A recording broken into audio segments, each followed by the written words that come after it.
I technically don't price by hour anymore because I've decided to do more like package experience. So a little bit like a subscription or a membership. In this video, you'll learn how to start a professional organizer business from Kristen Ivy, who is a KonMari consultant and professional organizer. Listen to the end to hear how much professional organizers get paid, and if you want to become a professional organizer, make sure to grab the How to Become a Professional Organizer starter guide in the description below. Can you describe to us, what does a professional organizer's career path typically look like? I would say the career path starts with building local business and clients in your area. And that involves going to clients' homes, but it could also involve other things like doing speaking engagements in the area at local libraries or community centers. That could involve exhibiting at various community events.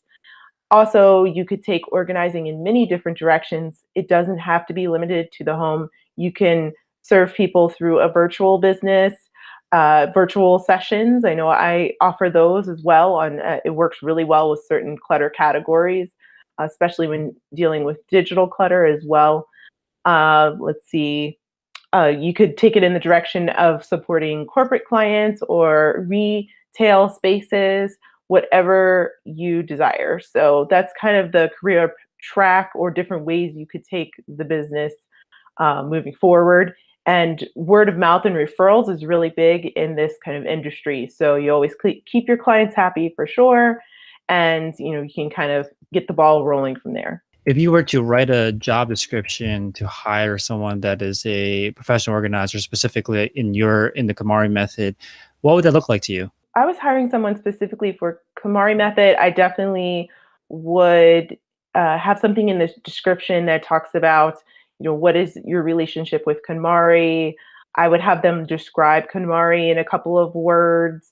I would make sure that they are specifically interested in getting certified, because for me specifically, I'm looking to hire people who have gone through that process and that training, and that would be under the umbrella of my company, For the Love of Tidy. So I would definitely start there, and then I'd talk through like what they value, what they're passionate about. If I was interviewing them, or I would kind of include my own value kind of statements within the description as well, just so they know that's kind of what I ground everything on. And then I would be looking for people who have, skills in either the home experience in the home in some way. Maybe they were stagers, or maybe they had a design experience, or maybe they just had some kind of interest or like soft skill in that they've learned, by helping their friends and family. I don't make my description so rigid that it rules out anyone who might not have a traditional degree, because as I mentioned, like people come towards professional organizing from so different directions. Like I don't want to limit that in any way. So yeah, just people who have an affinity for organizing, attention for detail, and an ability to work well with other people for sure. So you touched a little bit on the different types of clients that you worked with. Can you talk a little about the pros and cons of maybe not just only the type of clients you work with, but just the entire breadth of clients that exist out there? What are some pros and cons with the different types of clients that you can work with? Sure. Well, I would say if you're working with residential clients, the pros there is that you're helping someone in their home space, and their home supports their life, and you're working towards them living in a home that they are an extension of, and it's a home of honor. So we focus on that, and that's really, really cool, really kind of one on one.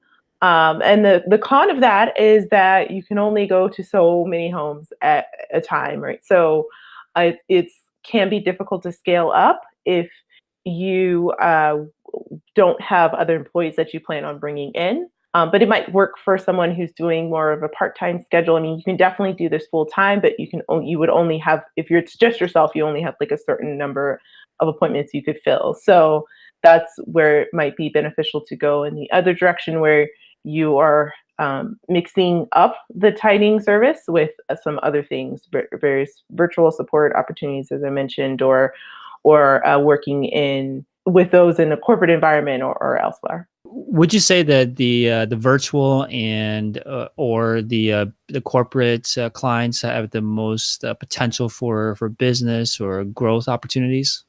Yeah, I think there's great potential there.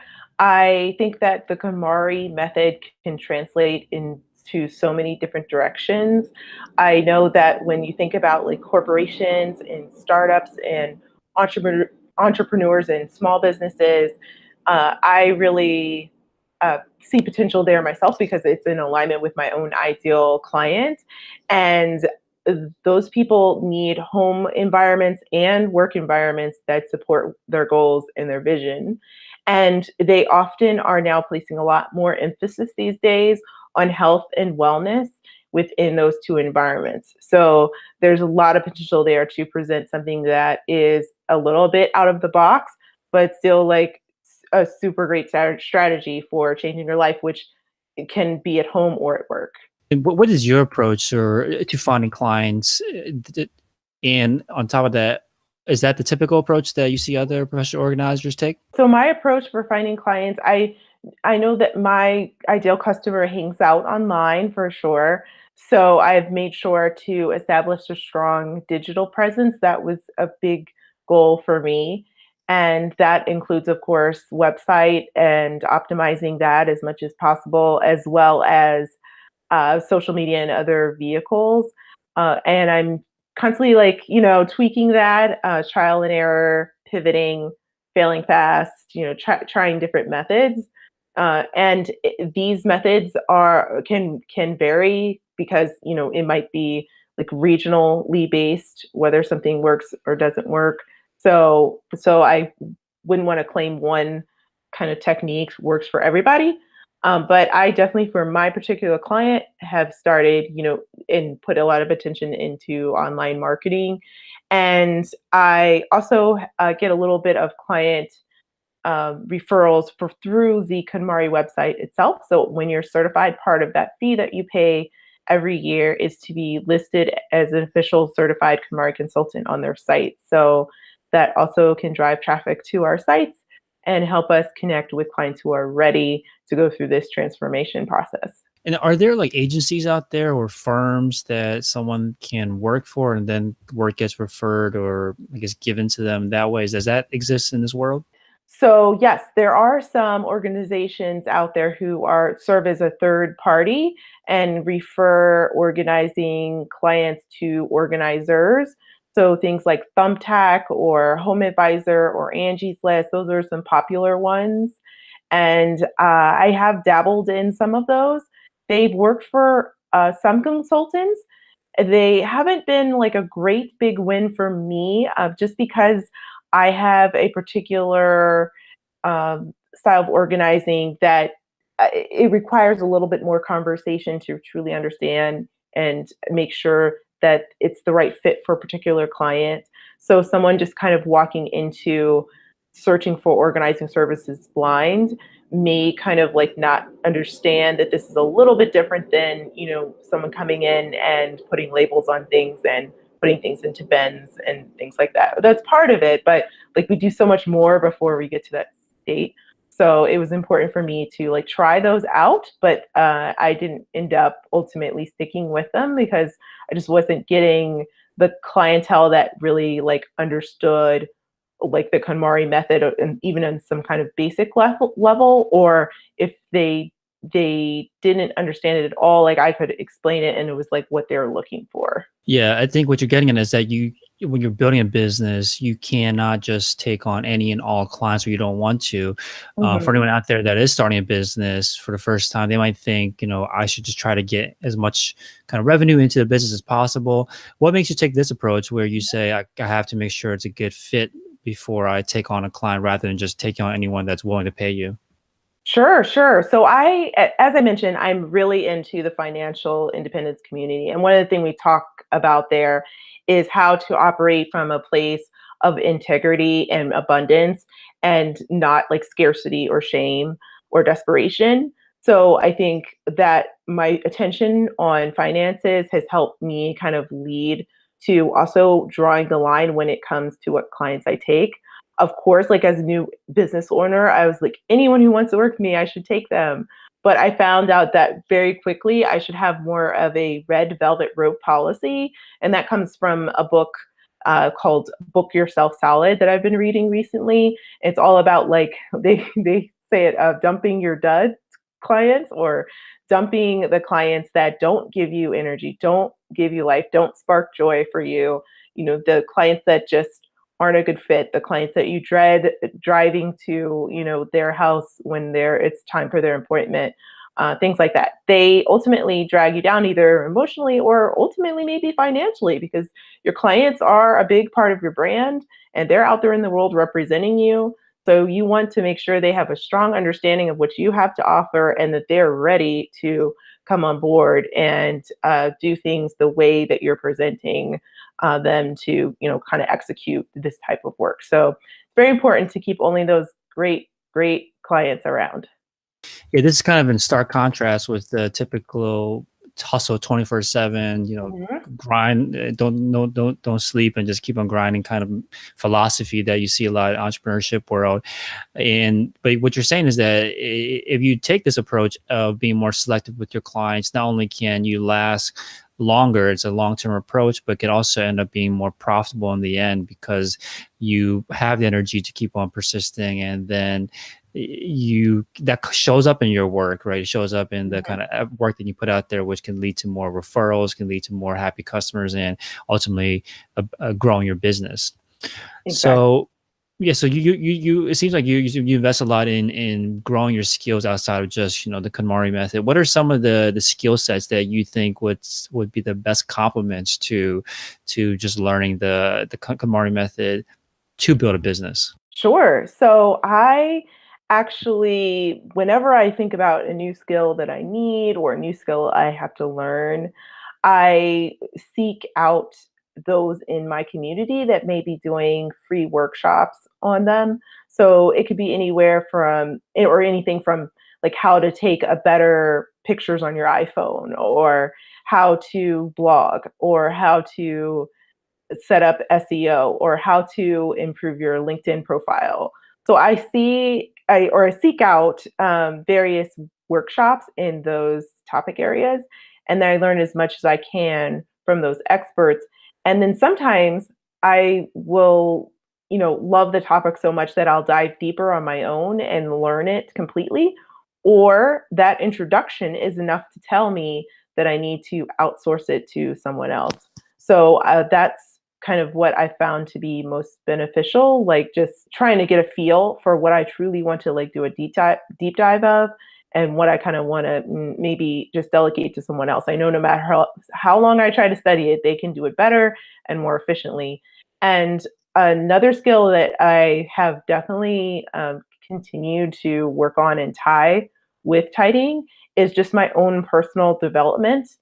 And so, as I mentioned, I'm focused on finances. I'm also focusing on health as well, and some other life areas, because we are so closely tied to our businesses as entrepreneurs typically.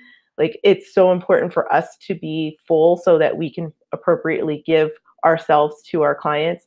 So, I found like just learning different techniques under the larger brand of health and wellness, and also relaying those techniques to my own clients. It's kind of a win-win because my clients are usually very much like going through some kind of transition and can benefit from some more self-development type of tools that marry up with this whole self-discovery of the KonMari method. Which social media platforms do you find drive the most clients or leads to you? So far, I would say something between Instagram and Facebook. I definitely enjoy the targeted nature of Facebook a little bit more than Instagram, but I still feel Instagram is very important for my particular business because it's a very visual kind of execution and lifestyle based thing. So it definitely marries well with Instagram. And when I didn't have a website site at all, I had a client who found me on Instagram. But it's sometimes hard to drill Instagram down to like a very local level. So I found that like doing some very targeted Facebook ads were helpful, especially when I do speaking engagements as well in the Chicago area. I will use that uh, event that's already set up as basically turn it into an ad. So push that event in front of certain people in certain zip codes so they know that I'm coming, to talk about this. What recommendations do you have for people out there that are getting started for the first time and don't know how much to charge, like what rate they should offer? I think that's like a big issue for a Sure. lot of people where they don't know like how much is my time, how much is my skill worth. So I would probably say for those just starting out, you should start by doing some market research for sure, because something like organizing or training or coaching, these kind of broad buckets here, there's a lot of different ways they are adapted based on where you are in the world.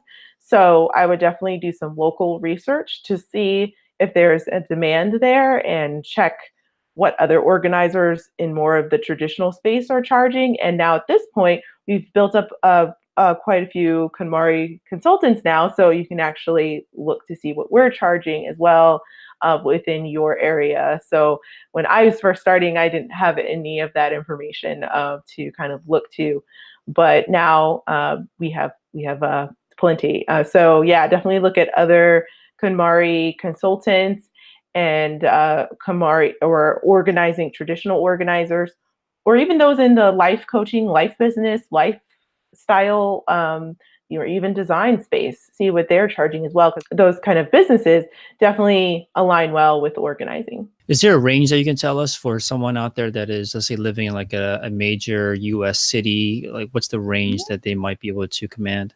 I would say anywhere between $50 to $100 an hour, roughly. I technically don't price by hour anymore because I've decided to do more like package is experience. So a little bit like a subscription or a membership, but I'm coming to your house over a certain period of time for a certain amount of time or a certain amount of visits that are plus or minus 5 hours each. So I kind of lump everything together into a package to incentivize people to really commit and make a change.